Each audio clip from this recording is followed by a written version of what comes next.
Abra sua Bíblia em Juízes, capítulo de número 3. Juízes, capítulo 3.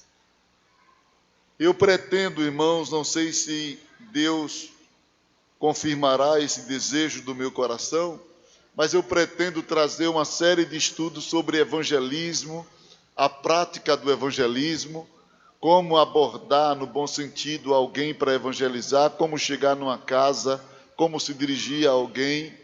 Eu pretendo trazer umas lições práticas, não agora, não neste estudo de hoje, mas quem sabe depois desse aqui, eu quase que traria hoje este assunto sobre a prática do evangelismo. Mas, de repente, me veio ao coração para estar ministrando sobre as razões da responsabilidade missionária. Juízes, 7º livro da Bíblia, 5º livro de Deuteronômio. Eu digo isso não subestimando o conhecimento, mas porque a igreja sempre tem pessoas novos convertidos, e a gente vai ensinando eles manusearem a Bíblia. Juízes, capítulo de número 3, versículo 9 ao versículo de número 11. Diz assim: E os filhos de Israel clamaram ao Senhor, e o Senhor levantou-lhes um libertador que os libertou. Qual era o nome dele? Otniel, filho de Kenaz, irmão de Calebe, mas novo do que ele. E veio sobre ele o Espírito do Senhor, e julgou a Israel. Saiu a peleja, e o Senhor entregou na sua mão a Cusã-Risataim, rei da Síria, contra o qual prevaleceu a sua mão. Então a terra sossegou 40 anos, até que Otniel, filho de Kenaz, faleceu. Quantos dizem amém? Amém? Meus queridos irmãos, como já me antecipei, eu quero ministrar-lhes uma palavra de Deus, subordinando-me a este tema, as razões da responsabilidade missionária. As razões da responsabilidade missionária. E, queridos, falar de missão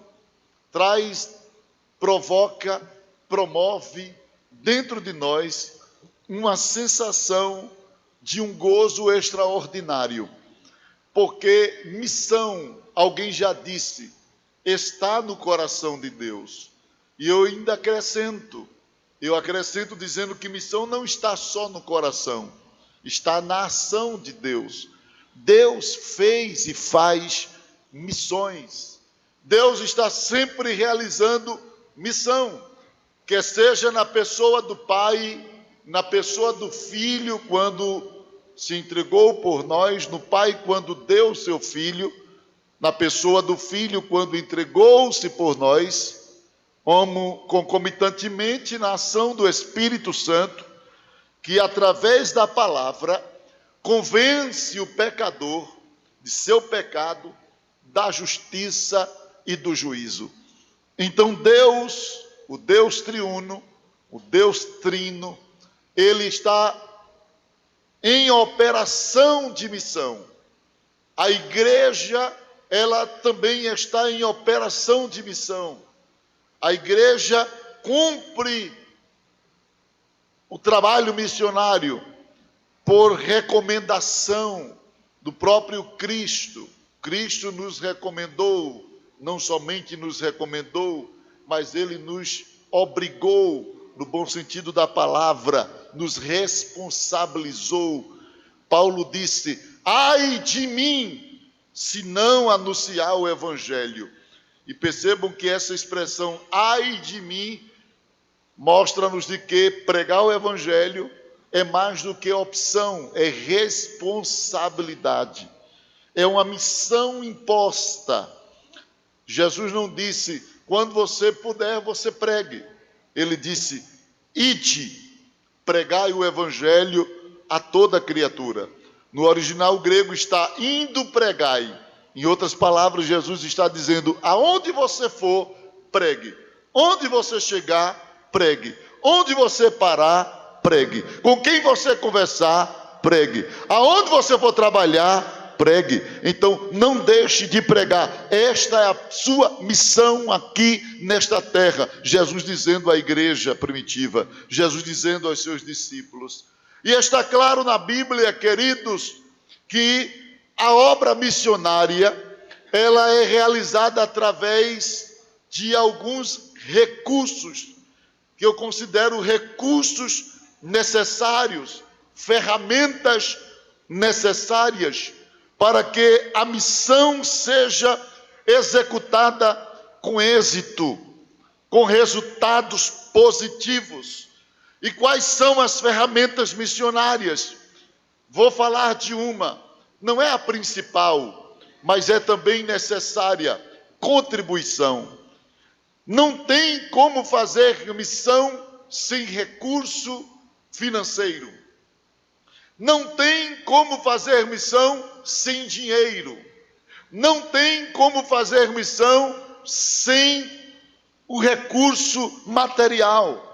Veja que Jesus falou por entrelinhas, em Mateus capítulo 6, versículo de número 19. Mateus capítulo 6, versículo 19. Jesus diz o seguinte, acerca deste recurso tão importante para o trabalho missionário. Jesus fala de maneira que nós entendemos pela revelação do Espírito Santo. 6:19, Jesus diz, não ajunteis tesouro na terra, onde a traça e a ferrugem o consomem, e onde há ladrões que o quê? Que minam e qual foi o conselho no versículo 20? Mas ajuntai o quê? Tesouros aonde? No céu. Por que no céu? Onde nem a traça, nem a ferrugem consomem, e onde os ladrões não minam, nem roubam. Por que ajuntar tesouro no céu? Versículo 21.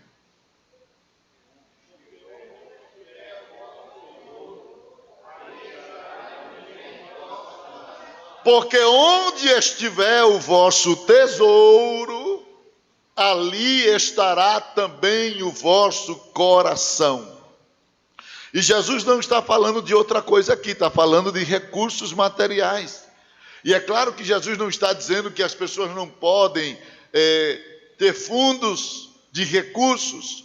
O que ele está dizendo é, use os recursos materiais para investir no céu, para investir na obra de Deus. Como é que a gente ajunta tesouro no céu, querido? Tem um anjo que passa com um carro forte para levar o dinheiro dos crentes para o céu? De forma nenhuma. A única forma que eu entendo que se ajunta tesouro no céu é quando usamos recursos materiais, financeiros, para investir na obra missionária, no reino de Deus, no avanço da obra do Senhor. Então, quando nos dedicamos a investir os recursos materiais no reino de Deus, estamos ajuntando tesouro nos céus, estamos investindo para a nossa vida no céu. E é claro que isso não significa comprar terreno no céu, garantir a entrada no céu. Ninguém entra no céu pelo dinheiro que se dá na obra missionária. A pessoa entra no céu pelo sangue de Jesus. Amém, meus irmãos? Agora, quem é lavado pelo sangue de Jesus não tem nenhuma dificuldade, nem sente nenhuma dificuldade de contribuir para que o reino de Deus avance, para que a obra do Senhor progrida, para que este ministério, o ministério da palavra, possa ser elevado a lugares mais distantes. Então, como se fazer missão? Primeiro, com recursos materiais. Com recursos materiais. Segundo, com oração. Uma das formas de se fazer missão é orando. A igreja cumpre o seu papel missionário não somente quando ela investe seu tesouro no trabalho evangelístico, mas também quando ela intercede, quando ela gasta tempo para orar pela obra missionária. Em Lucas capítulo de número 10, eu acredito que é esse texto. Lucas capítulo de número 10, versículo de número 2. Lucas 10 e 2, diz assim: e dizia-lhes, grande é em verdade o quê? Olha, Jesus já havia a seara aqui, ó. Brincadeira, irmão, a seara no sentido geral. Grande é em verdade a seara, mas o quê? Mais o quê? Os obreiros são, e o que é que o Senhor diz? Rogai. Rogai. Rogar é orar. Rogar é pedir. Rogar é clamar a Deus. O que é que o Senhor está dizendo? Orem. Gaste tempo no altar. Passe tempo clamando a Deus. Com este objetivo, qual era o objetivo desta oração? Enviar o quê? Enviar o quê? Obreiros. Não é celebridade, é obreiro. Porque as pessoas estão querendo ser mais celebridade do que ser obreiro. Quem quer celebridade se preocupa com o cargo. Quem quer ser obreiro se preocupa com o trabalho. É obreiro. Ele não disse presbítero, pastor, diácono, ele disse obreiro. Porque às vezes é presbítero, é pastor, é diácono, mas não é obreiro. Porque obreiro é quem faz a obra. E às vezes tem título, mas não faz a obra. É por isso que Jesus não pede para a igreja orar por pessoas que venham garimpar título, mas pessoas que venham trabalhar, pessoas que venham se ocupar, pessoas que venham se dedicar. Quem diz amém por isso? Então Jesus diz à igreja, aos seus discípulos, rogai para que o Senhor envie obreiros. Há uma versão que diz trabalhadores. Trabalhadores para a sua seara. Deus conta com pessoas que estão dispostas a trabalhar. Deus conta com pessoas que estão dispostas a se dedicar à obra, a se gastar pela obra. Há pessoas que estão interessadas a se ocupar no trabalho e não se preocupar com titularidade. Tem pessoas que a motivação deles para trabalhar é o título, porque tirou o título, não trabalha mais. Enquanto é dirigente de campanha, vamos evangelizar, jovem. Tirou da campanha, não sai mais para evangelizar. A motivação era no título. A chamada estava no título ou na vocação para o trabalho. Então é importante nós atentarmos para esses detalhes. Então a obra missionária é feita com recursos, ela é feita através de intercessão, oração, clamor, rogos, enfim, a obra missionária ela é feita também pela designação de pessoas vocacionadas para o serviço. Não é pessoas que querem, é pessoas vocacionadas, porque existem trabalhos específicos da igreja. Nem todo mundo que é crente estão apto para todos os serviços da igreja. E é importante a gente saber disso, por isso que Paulo, é claro que ele fala dentro de um outro contexto, mas pode se usar no sentido genérico, quando ele diz, cada um fique na vocação que foi chamado. Então, nós temos vocações, inclinações, coisas que contagiam a gente para aquele serviço. que gera na gente disposição para determinado serviço. Tem gente que tem vocação para pregar. Parece que já nasce com o microfone na mão, que gosta de pregar. Tem outros que a vocação dele é cantar, canta bem. Tem outros que têm a vocação de cantar e de pregar. Já tem outros que têm uma vocação diferente. Ele nem canta, nem prega em reuniões para um público. Às vezes no pessoal, no individual, ele é um bom evangelista. Mas se colocar ele no púlpito, ele treme igual vara verde e é capaz de dar um ataque cardíaco nele. Eu já vi pessoas assim. Mas se deixar ele ir evangelizando no pessoal, no individual, é uma habilidade extraordinária. Vocação. A vocação da pessoa. E o crente, ele precisa saber qual é a sua vocação. Cantar, pregar, evangelizar, interceder. Tem gente que tem vocação só para ajudar necessitados. A Bíblia chama isso de um dom, chama dom de socorros. Está lá em Romanos capítulo 12. Tem gente que tem o dom de socorrer as outras pessoas. É a chamada dele, é trabalhar no social, é trabalhar ajudando pessoas, é trabalhar cuidando de idosos, é trabalhar cuidando de pessoas deficientes, é trabalhar cuidando de pessoas drogadas, viciados. Tem gente que tem essa vocação. Sim ou não, irmãos? Então a gente precisa entender cada lugar que Deus quer levar cada pessoa. Porque colocar uma pessoa de uma vocação numa função que não é a dele, olhe, colocar um bisturi na mão de um pedreiro para fazer uma cirurgia, grande vai ser a cirurgia, viu? Não sei se o paciente vive. Então, tem que ver qual é a vocação. Então, é a mesma que colocar uma enxada na mão de um médico. Ele não vai saber capinar, porque a vocação dele é outra. Então, queridos, de início a gente precisa entender o seguinte: é que a obra missionária, a responsabilidade missionária, ela acontece nesses três aspectos, ou através dessas três ferramentas: recursos, oração e designação. João 15,16, Jesus disse: não foi vós que escolhestes a mim, mas fui eu que escolhi a vós, e vos nomeeis, para que vades e deis fruto, e o vosso fruto permaneça. Jesus, ele nomeia a pessoa, ele chama a pessoa, ele escolhe, chama e nomeia. Deus não escolhe e já coloca logo o nome, não. Quem tem chamada de Deus tem que ser preparado, passa pelo tempo de preparação. A chamada não é a carteira, o ingresso para a pessoa já começar a fazer a obra. Não, a chamada é um ponto importante, mas é preciso haver o treinamento. Jesus passou por Pedro e por outros que estavam lavando as redes. Jesus passou e disse assim: deixa tudo ir,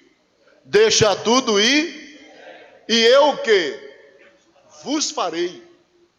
Ele não disse: deixa tudo e segue-me para pregar, não. Deixe tudo, siga-me, que eu ainda vou fazer de você um pescador de homens. Então, não é chegar assim: eu tenho chamada e já querer ir. Calma, deixa Jesus fazer. Deixa Jesus te forjar. Deixa Jesus te preparar. Ele chamou? Chamou. Está seguindo? Estou. Agora receba o treinamento. Deixa Deus ir te treinando até que você esteja apto para ser enviado. Aquele que chama é o que treina envia. É assim que funciona no plano de Deus. Mas eu tenho chamada e já quer ir. Calma, não é assim que funciona, não. Senão dá tudo errado. Então é preciso conhecermos como Deus estabeleceu os princípios para fazermos missões. Então, esses são os elementos significativos para o avanço da obra do Senhor. Por intermédio de tais recursos, a igreja, ela cumpre o encargo de pregar o evangelho e estabelecer trabalhos locais e transculturais. Em Marcos capítulo 16, versículo 15, Jesus disse: ide por todo o mundo, pregai o evangelho a toda criatura. Em Atos capítulo 1, versículo 8, ele disse: e recebereis a virtude do Espírito Santo, e ser-me-eis testemunha, tanto em Jerusalém, como em toda Judeia, Samaria e até os confins da terra, passando o processo de treinamento e capacitação. Fique sabendo de que a designação do dom de Deus para pregar não está preso a fronteiras.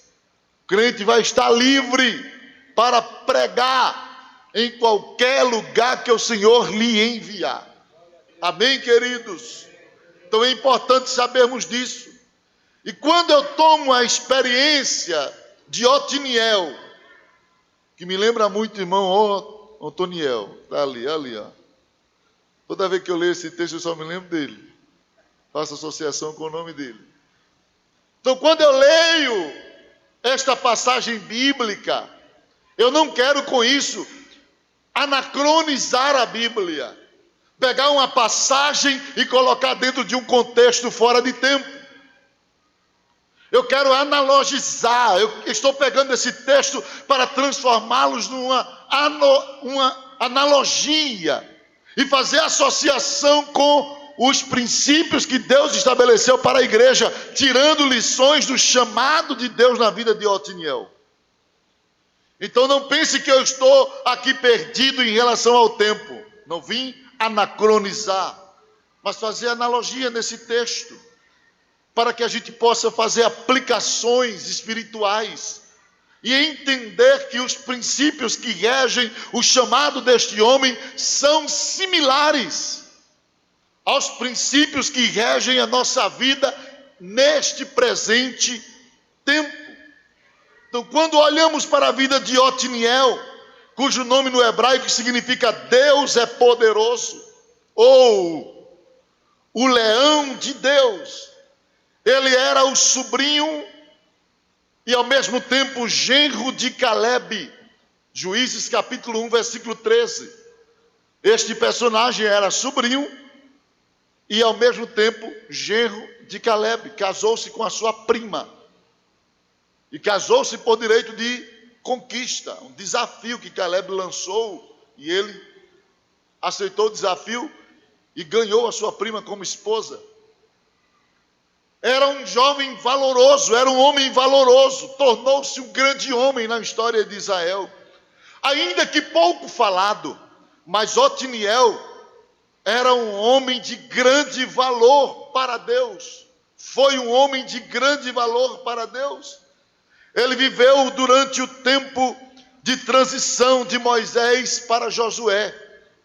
Otiniel nasceu naquele percurso dos 40 anos de Israel no deserto.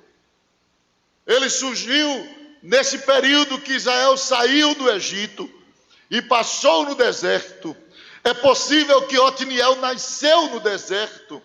Foi um dos candidatos que alcançou aquela promessa que de 19 anos para baixo não morreria, mas entraria na terra da promessa.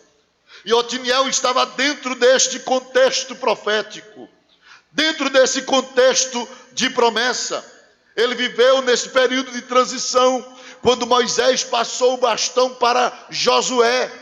Numa cerimônia, Moisés disse: Josué será o meu sucessor. Josué não quis assumir de imediato, mas quando Moisés morreu, Deus disse a Josué: Moisés, meu servo, é morto. Agora levanta-te e introduz este povo na terra que eu jurei aos seus pais que lhes daria.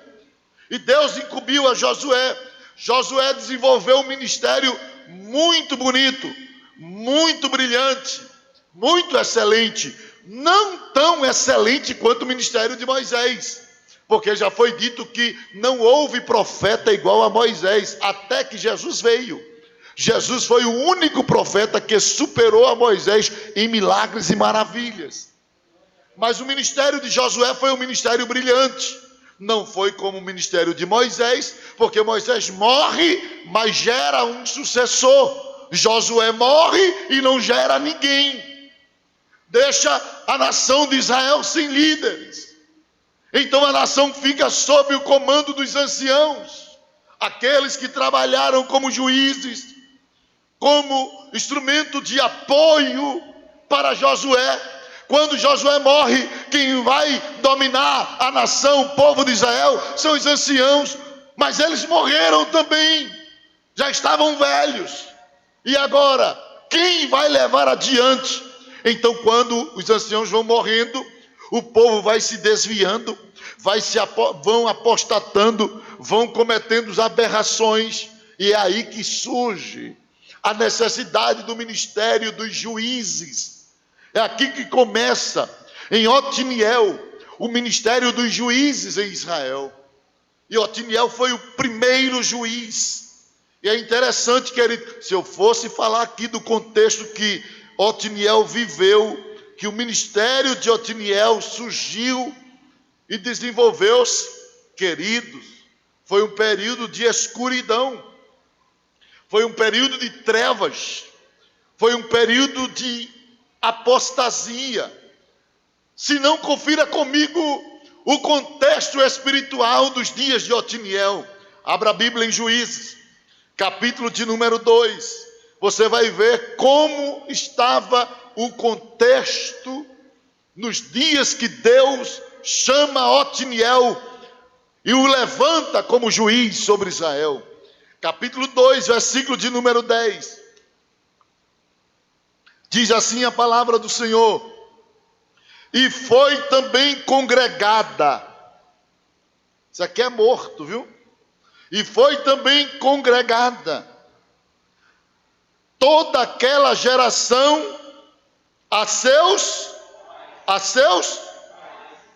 o registro aqui é, e morreu todos os anciãos, toda a geração que conquistou a terra, os grandes guerreiros, principalmente aqui os líderes. Aí diz, e foi também congregada toda aquela geração a seus pais. E outra geração após ela fez o quê?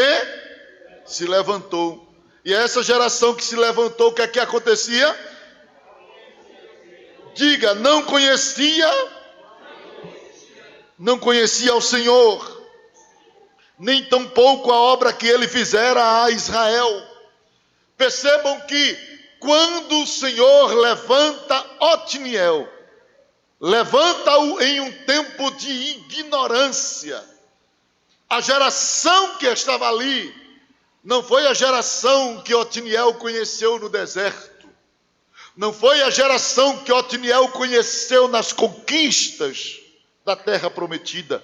Era uma nova geração, e uma geração que não sabia nem quem era Deus, uma geração que nem sequer se importava com o histórico de seus pais, uma geração que não sabia a origem da sua terra, não sabiam nada acerca da história de Israel, nem conhecia Deus, nem o que Deus fez por Israel.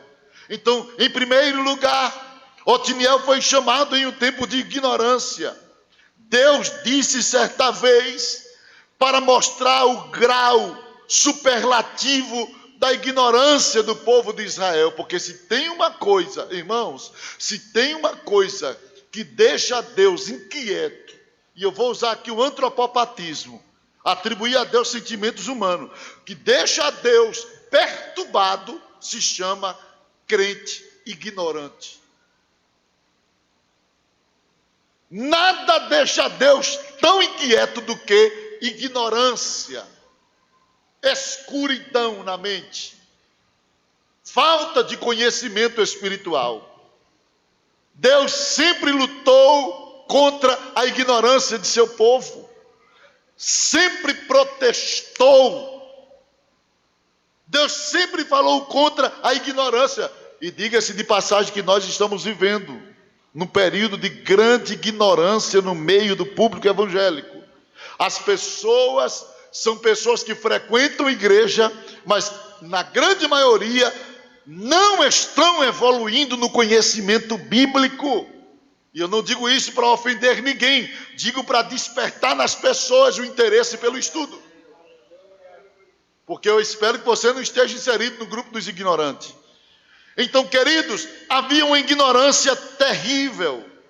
E Deus chega a protestar Israel em Isaías capítulo 1, versículo 3. Deus chega a dizer assim: vocês são piores do que a vaca. Vocês estão pensando que eu estou exagerando? Vocês são piores do que o jumento. Deus diz: o jumento e o boi sabe quem é seu dono e sabe quem é, onde é a sua manjedoura. Mas vocês, filhos de Israel, não me conhecem. Isso através de Isaías. Através de Oséias, Deus diz: o meu povo é destruído porque lhe falta o conhecimento. Como desprezaste o conhecimento, também eu, o Senhor, te desprezarei. Nada deixa Deus irado, desconfortável, do que uma pessoa que já deveria ser mestre na igreja e ainda é analfabeto de Deus, analfabeto de Bíblia, não conhece nada de Bíblia. Queridos, estamos vivendo numa época que tem crente com mais de 10 anos. Se perguntar onde é a segunda epístola de João, ele vai procurar lá no Antigo Testamento. Estamos vivendo numa época que, se a gente for ler um texto no livro do profeta Obadia, tem gente que termina de pregar e a pessoa não acha onde está o texto. Não tem habilidade com Bíblia. Tem habilidade com celular, tem habilidade com tablet, tem habilidade com computador, mas não tem habilidade com Bíblia. Não sabe o que é capítulo, não sabe o que é versículo, não entende nada de Bíblia. Mas essa gente só vive na igreja, mas não entende nada de Bíblia. E Deus, ele fica desconfortável, irmãos. Porque um crente sem conhecimento de seu Deus é uma presa fácil para Satanás. Quem não conhece a Deus é um alvo fácil para o inimigo. Quem não conhece a Deus é facilmente capturado pelo diabo. E não se espante com o que eu estou dizendo, porque eu não estou aqui agredindo, estou advertindo. Então, o povo nos dias de Otiniel era um povo ignorante.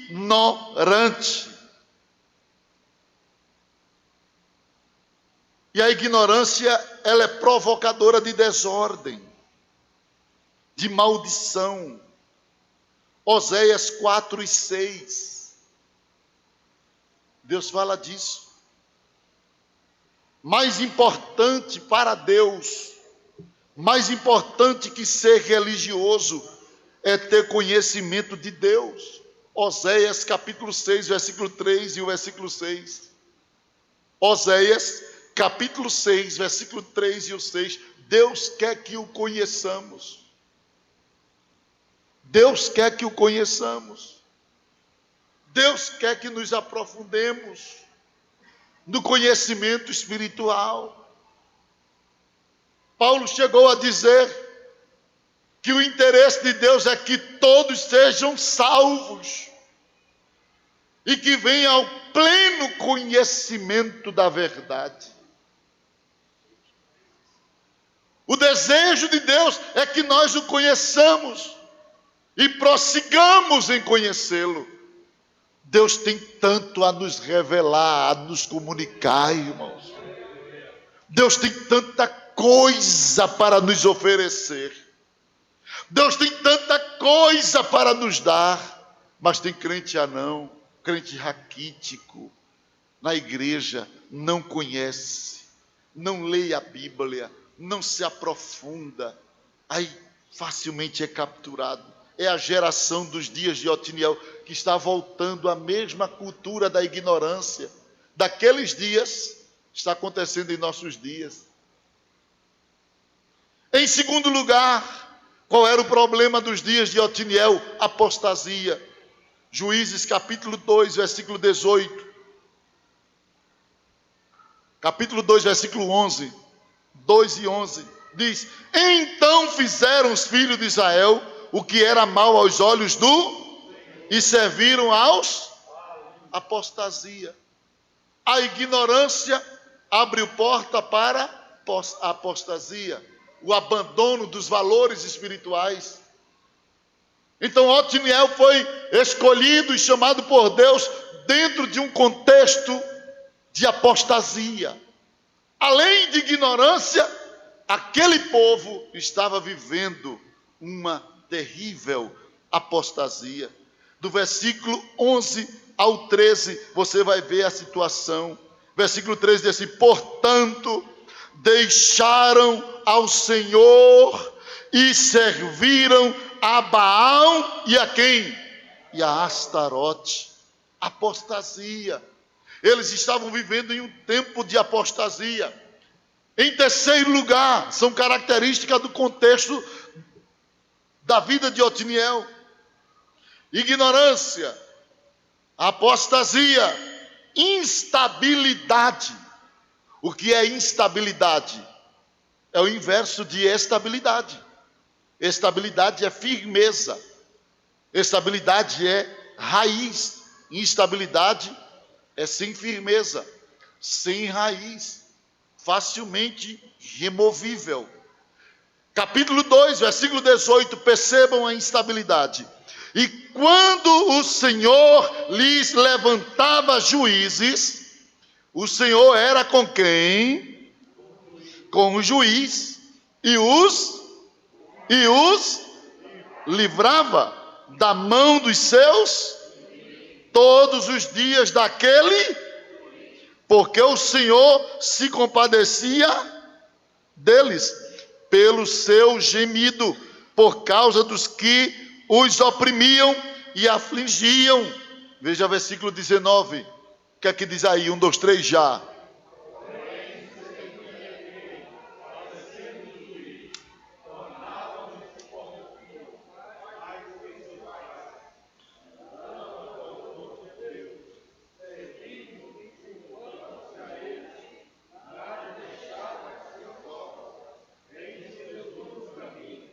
Perceberam? Quando tinha um juiz, o povo, vitorioso. Se o juiz morresse, o povo voltava às práticas. O que isso significa? Significa que o povo se deixava ser controlado pelos juízes, mas não alfabetizado. O povo permitia, aceitavam o regime da liderança, mas não aprendiam com a liderança.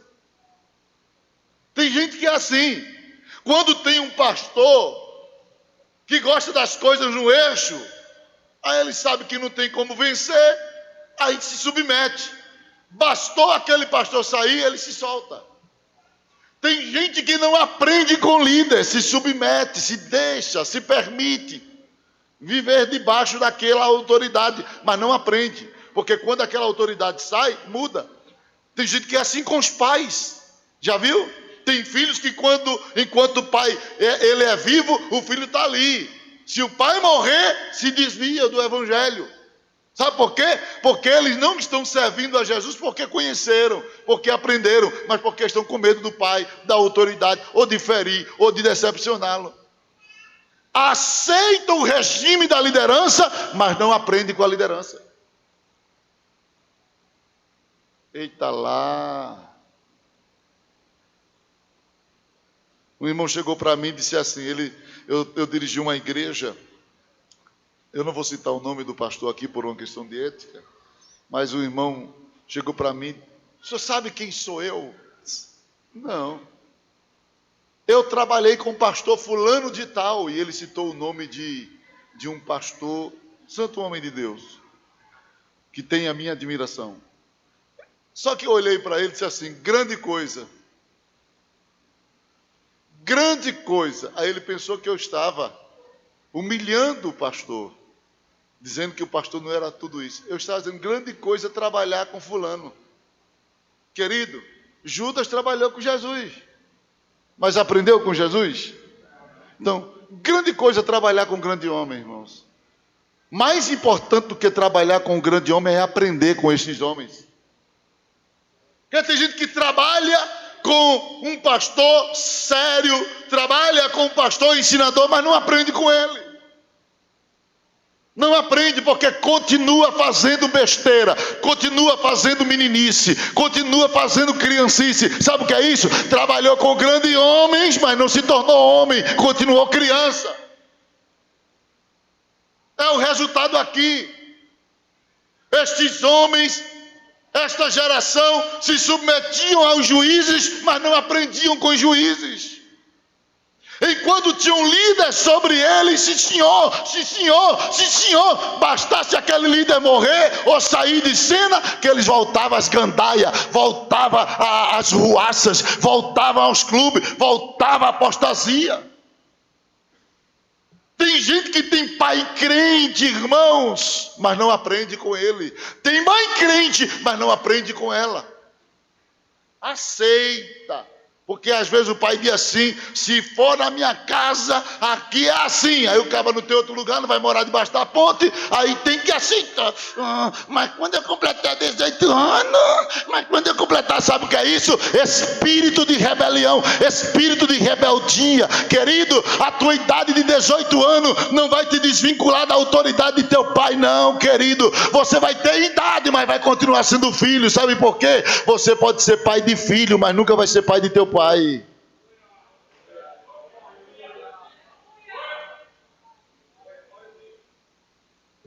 Entendeu?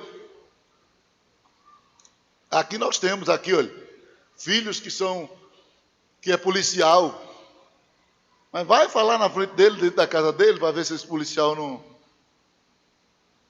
O pai é pai, irmão. Ele é uma autoridade na sociedade ali, mas na casa do pai, o pai é pai. Papai dizia a gente assim: você pode criar barba. No dia que eu não alcançar, eu dou logo nas suas canelas para você cair de joelho. Aí depois eu pego na sua cabeça assim, ó. O velho era pai. E eu não estou aqui incentivando o espancamento, eu estou mostrando o princípio de autoridade. E claro que ele nunca fez isso com a gente, mas ele estava mostrando: eu sou seu pai, ainda que você cresça, fique maior do que eu sou seu pai. Porque tem filho, irmão, que ele fica todo galalau, grandão, aí vê o pai desse tamanho, é o quê? Coroa, tapa por cima da venta não, coroa sobe no banco assim e dá na tua venta, vai. E ajeita, rapaz, respeita o velho. Não é assim não. Mas isso aqui é muito sério no âmbito espiritual, trazendo para a igreja. Tem gente que se submete à autoridade, mas não aprende. Não aprende, porque aprendizado, irmãos, não é operação lagartixa. Sim, senhor, sim, senhor, sim, senhor, sim, senhor. Aprendizado é mudança de comportamento. O que diz que você aprendeu não é quando balança a cabeça para o seu líder. Sim, senhor, sim, senhor. Sim, senhor, e o coração? Então não aprendeu? Você é um rebelde disfarçado. É um rebelde disfarçado, camuflado, maquiado. Só que Deus sabe. Só que Deus conhece. Ele sonda o coração. Entendeu, querido? Então, cuidado com a instabilidade. Temos que ser firme naquilo que aprendemos. Diga amém por isso. Amém. Eu não estou brabo não, viu, irmão? É a mensagem que é assim mesmo. Eu estou só começando a mensagem. Fique triste não. Em quarto lugar, ignorância, apostasia, instabilidade, agora mistura a situação daquela geração. Uma geração misturada. E o que é uma geração misturada? Sem identidade própria. Juízes capítulo 3, versículo 6. Capítulo 3, versículo 6 e o 7. Tomaram de seus filhos para si por mulheres, e deram as suas filhas aos filhos deles, e serviram aos seus Isso aqui é casamento misto, viu? E os filhos de Israel fizeram o que era mal aos olhos e se esqueceram do Senhor seu Deus e serviram aos Baalins e Astarotes. Misturaram-se. Misturaram a semente. Deus não queria. Deus falou tanto preventivamente por meio de Moisés que Israel não se casasse com pessoas, o povo de Israel não se casasse com pessoas de outra linhagem. A mistura. Sabe qual é o problema, irmãos? É a mistura. Tem pessoas que não veem os seus projetos darem certo porque se misturam. Perdem a sua essência. A grande maioria do povo perderam sua identidade, sua fé, sua história.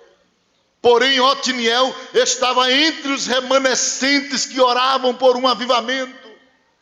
Queridos, a grande maioria se misturaram, mas Otiniel fazia parte de uma minoria chamada de remanescente. Deixa eu dizer uma notícia boa para vocês. Nem todo mundo se corrompeu. Ainda há uma igreja remanescente na terra. Ainda há um grupo de salvos que não negociam a sua fé e a sua comunhão com Deus. Quem diz amém por isso?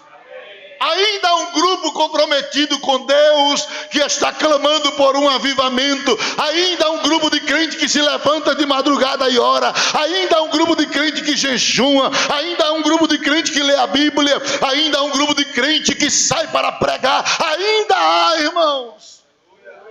Apesar da ignorância, da apostasia, da instabilidade, da mistura que está havendo aí, mas ainda há um grupo seleto, comprometido, definido, decidido. Ainda há. As pessoas estão desconfigurando os templos. Vocês sabiam que as pessoas estão desconfigurando o templo e tem um monte de obreiro aceitando isso. O templo está deixando de ser templo para ser teatro. Templo está deixando de ser templo para ser teatro. As pessoas estão trocando, irmãos, a iluminação da igreja por luzes coloridas, verde e vermelha. A claridade pela escuridão, pela penumbra. A luz é só no artista, porque não é adorador, para mim é artista. É só naquele que está lá na frente, na celebridade. As outras pessoas ficam no escuro. Como é que eu estou numa igreja? O camarada vai pregar, só ele tem luz e a igreja não tem. Como é que eu vou consultar o que ele está pregando no escuro, irmão? É uma forma de levar os crentes a esquecer a Bíblia e confiar cegamente na mensagem dos pregadores. Vocês estão brincando? Vocês acham que Satanás não opera nisso? Não opera, irmãos. Igreja não tem que ser escura, não tem que ser preta. Jesus disse que a gente tem que andar na luz. Porque quem anda na luz não tem vergonha das suas obras. Tem que ser na luz, que é para os irmãos consultarem, ler a Bíblia, ver o que está sendo dito, se está na Bíblia ou não. Agora vem todo mundo para a igreja, apaga as luzes, bota um foco só no pregador, e o camarada ele fica com a Bíblia sozinho, os outros lá, e as outras pessoas lá. Foco de luz, gelo seco. Irmãos, teve fumaça lá no templo de Salomão. Mas a fumaça que teve ali, querido, era a fumaça do sacrifício que entrou e misturou-se com a glória de Deus que desceu. Não era gelo seco, não. Mas hoje perderam a glória e tome gelo seco no lugar de fumaça. Eu sei que quem me assistir lá para o lado do sul vai me criticar. Problema teu. Eu vou continuar sendo crente do jeito que eu aprendi. Igreja é igreja, teatro é teatro. Púlpito não é palco. Pegue a história do púlpito para ver se púlpito é palco. Veja quem ficava no púlpito. Mas hoje é assim, os obreiros descem e quem sobe no púlpito agora é só músico. Só os tocadores que vem para cima, e os obreiros sentam lá embaixo.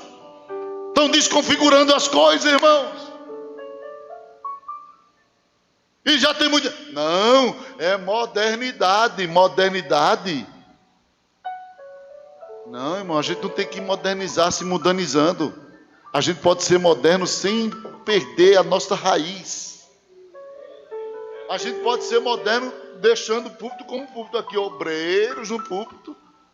Porque quando a Bíblia começa a falar de púlpito, você vai ver lá no livro de Esdras, que era Esdras e os intérpretes que ficavam lá. Os músicos tinham um lugarzinho dele lá. Mas no púlpito, onde se ensinava a palavra, era Esdras e os demais levitas que ajudavam a interpretar a lei. Durante toda a história, irmãos. Sempre que ocupa o lugar da preleção, eram os obreiros. Eu não sou contra que botem as cadeiras do lado, para cá, agora, tirar os obreiros lá para baixo, botar lá embaixo, e os músicos em cima, isso é desconfigurar, irmãos. Vem para a Bíblia.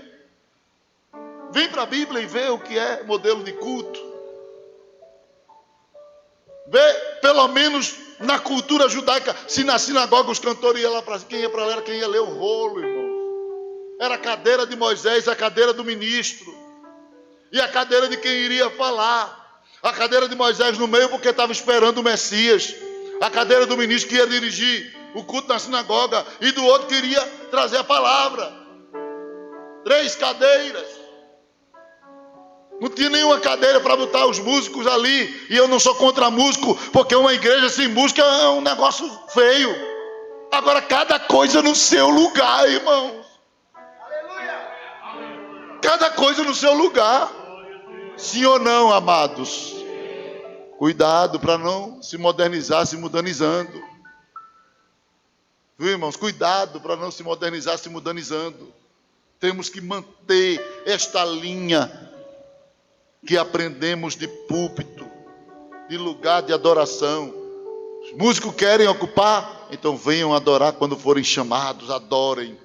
Isso não faz a gente melhor. Mais importante do que vocês é apenas uma questão de ordem e modelo estabelecido na Bíblia. Não é quem está no púlpito, é porque quem está aqui é o santarrão e lá é o santinho pequeno. Nada disso, irmão. Todos nós somos importantes. Agora, cada coisa no seu lugar. Cada coisa no seu lugar. Mas estão desconfigurando. Viu, irmãos? Estão trocando os glória a Deus e aleluia pelos aplausos, assovio. Eu já fui em igreja que o povo não dá mais glória, assovia. Piu, piu, piu. Meu Deus. Meu Deus. Onde é que vamos chegar com isso, irmãos? Que liberdade é essa, irmãos? Que estão destruindo a essência do culto e da adoração. Está assoviando como se estivesse num show. Olhe, se alguém assoviar aqui, quando tiver os cantores aqui, se prepare, porque eu vou falar. Eu vou falar. Eu não tenho nada contra o chapéu de fulano, a barba de cicrano, isso é cultura. Agora, quebrar a decência do culto com assovio, com gritaiagem, sem ser glória a Deus e aleluia, não venha não, porque isso é bagunça e eu não vou aceitar isso. Eita lá, já estou dizendo, porque eu sou conservador de glória a Deus e aleluia, de calor do Espírito Santo, de línguas estranhas, irmão. Eu gosto disso, irmãos, porque eu sei que isso é que é certo. Paulo diz, quando vos reunis, cada um de vós tem salmo, tem doutrina, tem revelação, faça-se tudo para a edificação. Então é isso que a Bíblia diz. Mas deixa eu encerrar para não parecer que eu estou muito bravo. Otiniel. E eu vou parar aqui. E quem sabe depois eu continuo. Deus é quem sabe. Otiniel, diga Otiniel. Resposta de oração. Diga Otiniel. Resposta de oração. Versículo 9 diz: e os filhos de Israel clamaram. E os filhos de Israel clamaram. Sabe por quê?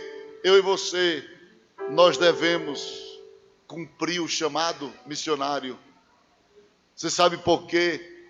Devemos cumprir a missão. Porque nós somos resposta de oração. Diga para a pessoa que está do seu lado: você é resposta de oração.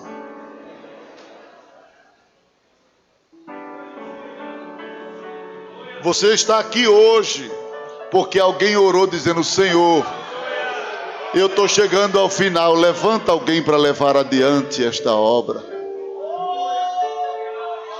Você está aqui hoje, está vivo, está viva, porque alguém vem orando por você, dizendo: Senhor, não deixa não, Senhor, não deixa. Não deixa Satanás destruir. Tu tem uma chamada naquela vida, Senhor. Eu sei que tu tem algo naquela vida. Não deixa aquela vida perder o rumo, não. Você é resposta de oração. A Bíblia diz que o povo clamou e Deus levantou Otiniel. Em outras palavras, você é resposta das lágrimas de alguém. Você não pode recuar, você não pode correr, você não pode desistir, porque alguém chorou para você estar aqui hoje, para você estar aqui hoje.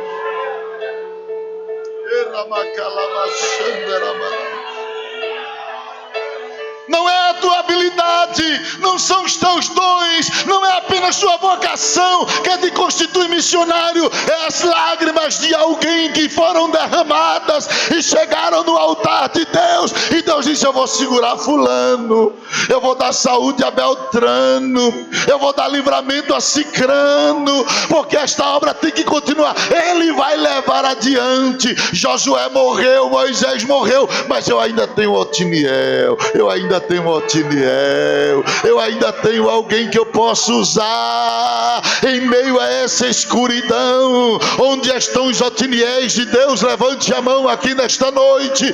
Deus está dizendo: onde estão aqueles que eu quero usar em meio à apostasia, em meio a esse tempo de ignorância, em meio a esse tempo de mistura, em meio a esse tempo de instabilidade? Eu tenho Otiniéis, eu tenho ainda alguém para levantar. Alguém chorou, alguém clamou.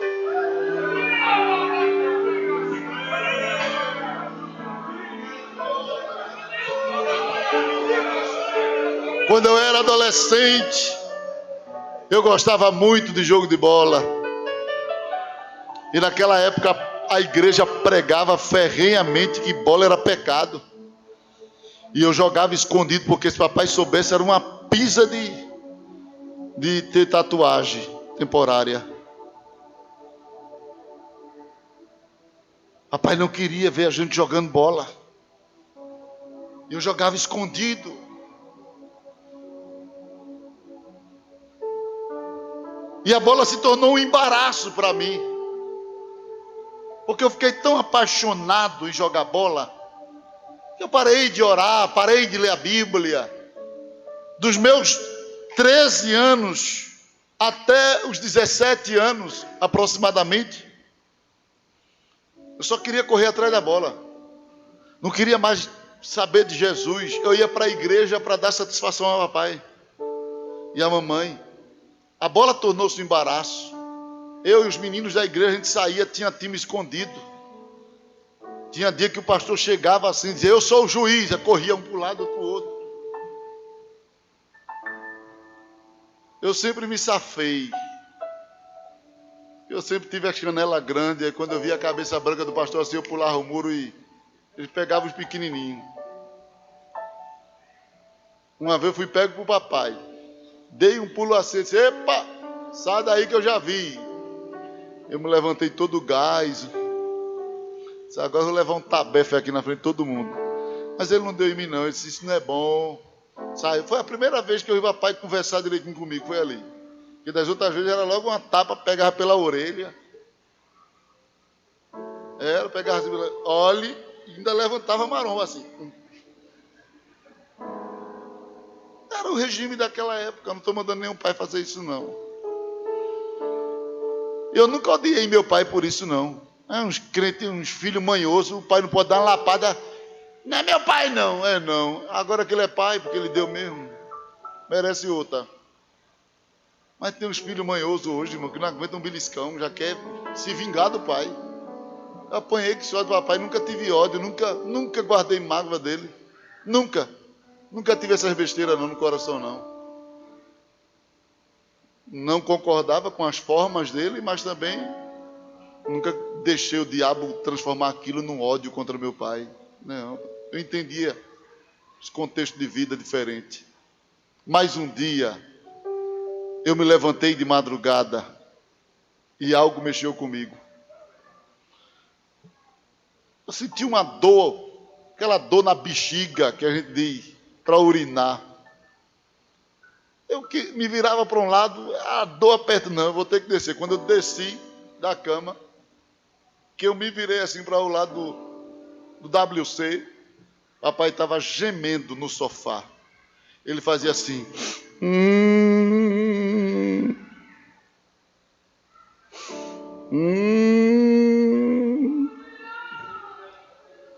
Eu passei, fiquei todo arrepiado.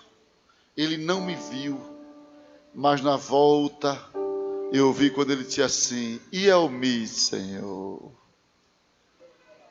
E Elmi? Aquilo entrou, irmão. Ele está no céu, mas hoje eu estou dizendo, até breve, eu vou chegar lá. Aquelas lágrimas me mudaram. Tem hora que não é as tuas palavras que vai mudar teu filho, mulher, é as tuas lágrimas.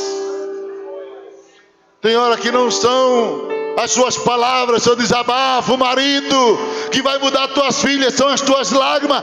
Chora, geme, corre para o altar, deixa eles ouvirem, porque um dia essas lágrimas se transformarão em sementes no coração deles.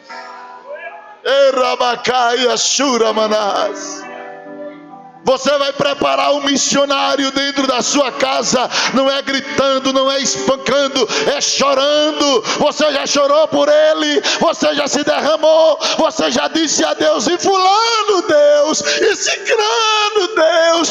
Chora, porque as tuas lágrimas, e Deus vai mover a terra para levantar Otiniel como missionário.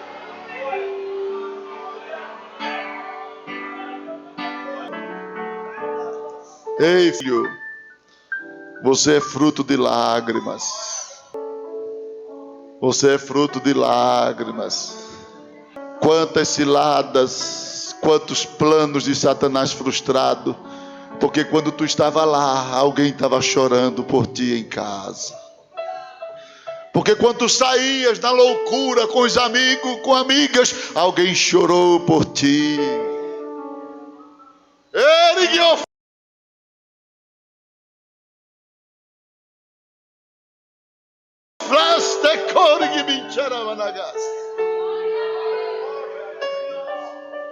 Eu sinto que esta noite Deus está despertando Otiniéis para uma grande obra.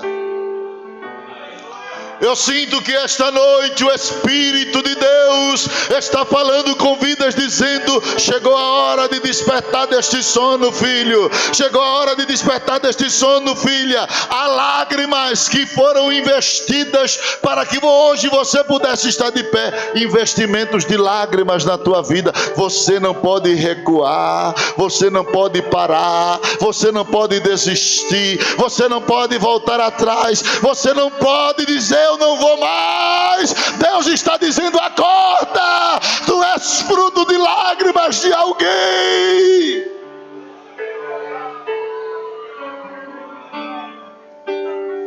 Fica em pé onde tu estás.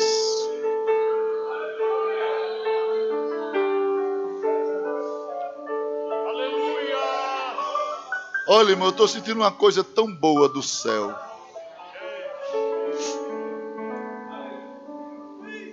Eu estou sentindo uma coisa tão boa do céu, que eu tenho certeza que hoje aqui Deus vai começar a mudar vidas hoje aqui, porque eu estou sentindo direção. Talvez você disse, eu não vou mais me envolver com isso. Eu quero saber de ministério. Eu quero mais. Não, do jeito que eu estou, está bom demais. Então Deus está dizendo, isso vai se acabar hoje porque eu vou te levantar.